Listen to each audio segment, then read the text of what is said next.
മാസത്തിൽ രോഹിണി നക്ഷത്രക്കാരുടെ ജീവിതത്തിൽ സംഭവിക്കാൻ പോകുന്ന വൻ ചതിപ്പണിയോ അതോ കിട്ടാക്കണിയോ പോലുള്ള സുഖ സൗകര്യങ്ങളാണോ എന്നുള്ള ഒരു സംശയമുണ്ട്.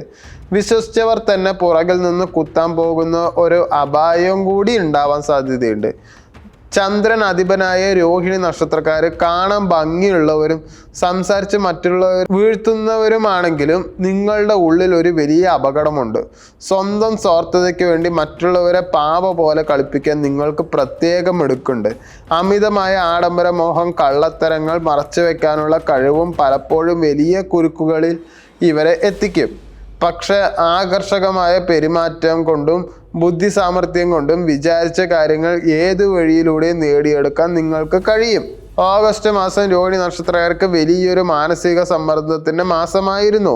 മാനസികമായി അസ്വസ്ഥതകൾ ഉണ്ടായിരുന്നു. അനാവശ്യ ഭയവും അലട്ടി. വിശ്വസിച്ച് പണം കൊടുത്തവർ തിരികെ തരാതെ ചതിച്ചു. സാമ്പത്തികമായി കടുത്ത ഞെരുക്കം അനുഭവിക്കുകയും ചെയ്തു. എന്നാൽ കടുത്ത വിചാരങ്ങളെ നിയന്ത്രിക്കാനും ആരെയാണ് വിശ്വസിക്കേണ്ടത് എന്ന് വ്യക്തമായി മനസ്സിലാക്കാൻ ഓഗസ്റ്റിലെ അനുഭവം സഹായിച്ചു. കരിയർ പരമായിട്ട് നോക്കുകയാണെങ്കിൽ ജോലി സ്ഥലത്ത് കൂടെ നിൽക്കുന്നവർ തന്നെ നിങ്ങൾക്കെതിരെ വ്യാജ ആരോപണങ്ങൾ ഉണ്ടാക്കാൻ സാധ്യതയുണ്ട്. രഹസ്യങ്ങൾ ആരുമായി പങ്കുവെക്കരുത്. സെപ്റ്റംബർ 14 ശേഷം ആഗ്രഹിച്ച പ്രമോഷനോ പുതിയ ജോലി ഓഫറുകളോ തേടിയെത്തും.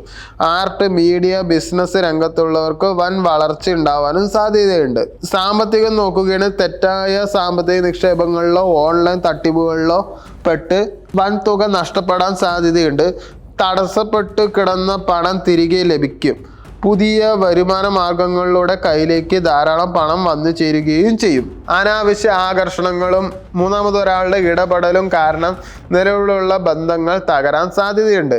പങ്കാളിയോട് ആത്മാർത്ഥത കാണിച്ചാൽ കുടുംബം വലിയ സന്തോഷവും സമാധാനവും തേടിയെത്തും. വിദ്യാഭ്യാസം നോക്കുകയാണെങ്കിൽ പഠിക്കുന്ന കുട്ടികളുടെ കാര്യത്തിൽ നോക്കുകയാണെങ്കിൽ ശ്രദ്ധക്കുറവും അനാവശ്യ ചിന്തകളും പഠനത്തിൽ പിന്നോക്കം പോകാൻ കാരണമാകും.